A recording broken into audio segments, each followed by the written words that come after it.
और अमेरिका ने बीती रात ईरान पर बड़ी एयर स्ट्राइक की है। हमलों में बुशहर, चाबहार, बंदर अब्बास, सीरिक और कोनार्क समेत कई शहरों में सैन्य और रणनीतिक ठिकानों को निशाना बनाया गया है।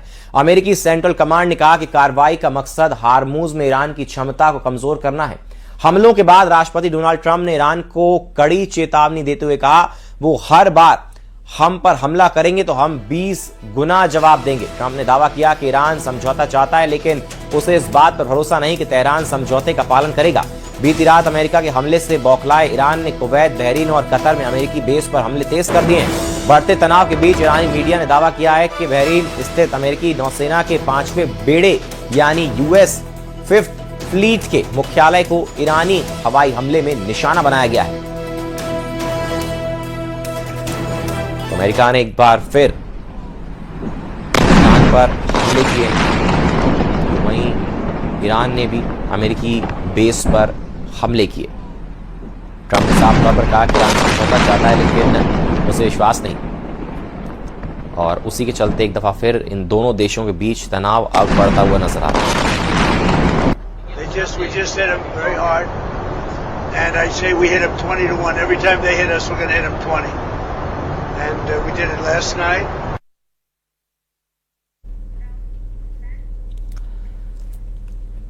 अमेरिका और ईरान के बीच युद्ध का अब एक बेहद खतरनाक मोड़ पर पहुंच चुका है। बीती रात अमेरिका ने ईरान में 90 से ज्यादा ठिकानों पर भीषण एयर स्ट्राइक की, जिसके जवाब में ईरान ने बहरीन, कतर और कुवैत में मौजूद अमेरिकी सैन्य बेसों पर पलटवार किया है। लेकिन इस युद्ध की आंच अब सीधे भारत तक पहुंच चुकी है। अमेरिका ने ईरान के जिस चाबहार पोर्ट को निशाना बनाया है, वो भारत के सामरिक और आर्थिक हितों का सबसे बड़ा केंद्र है। चाबहार पर हुए इस हमले ने नई दिल्ली में भी हलचल तेज कर दी है। इस युद्ध का असर सिर्फ सरहदों तक सीमित नहीं रहेगा, बल्कि आपकी जेब, देश की अर्थव्यवस्था और रसोई गैस के सिलेंडर तक पहुंचने वाला है। आइए आपको पॉइंट बाय पॉइंट समझाते हैं कि अमेरिका ईरान के इस ताजा हमले से भारत पर कितना बड़ा और खतरनाक असर होने जा रहा है। पहला, भारत ने पाकिस्तान को दरकिनार कर अफगानिस्तान और सेंट्रल एशिया तक पहुंचने के लिए ईरान के चाबहार पोर्ट में भारी निवेश किया है। इस पोर्ट पर हमला भारत के सालों के रणनीतिक प्रयास और करोड़ों डॉलर के इंफ्रास्ट्रक्चर को सीधा नुकसान पहुंचा सकता है। चाबहार के प्रभावित होने से international north south transport corridor का पूरा प्रोजेक्ट खटाई में पड़ सकता है, जिससे भारत का मध्य एशिया और रूस के साथ व्यापार पूरी तरह रुक जाएगा।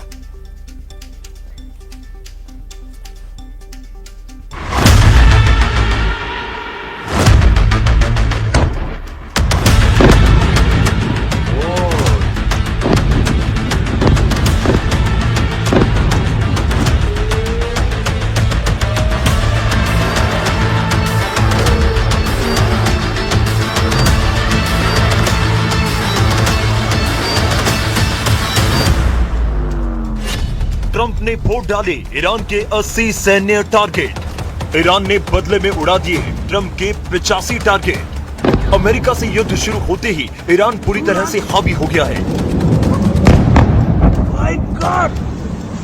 ईरान ललकार रहा है। ईरान ट्रंप को बराबर की टक्कर दे रहा है। हमला हो या फिर जुबानी धमकी, ईरान अमेरिका पर भारी पड़ता दिख रहा है।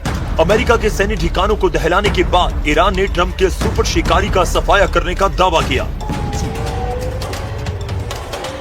IRGC का बड़ा दावा यह है कि उसने अमेरिका के एक MQ-9 ड्रोन को बुशहर के पास मार गिराया। युद्ध में ईरान ने अमेरिका के करीब 30 MQ-9 ड्रोन मार गिराए हैं। ईरान के रेवोल्यूशनरी लड़ाकों ने 24 घंटों के अंदर हॉर्मुज में तीसरे जहाज पर हमला किया। इस बार ईरान के हमले में कतर का गैस टैंकर बर्बाद हुआ, जिससे भड़के कतर ने ईरान का साथ छोड़ दिया। कल तक कतर ईरान अमेरिका में समझौता करवाने की कोशिश कर रहा था, लेकिन अब कतर ने ईरान से किनारा कर लिया है।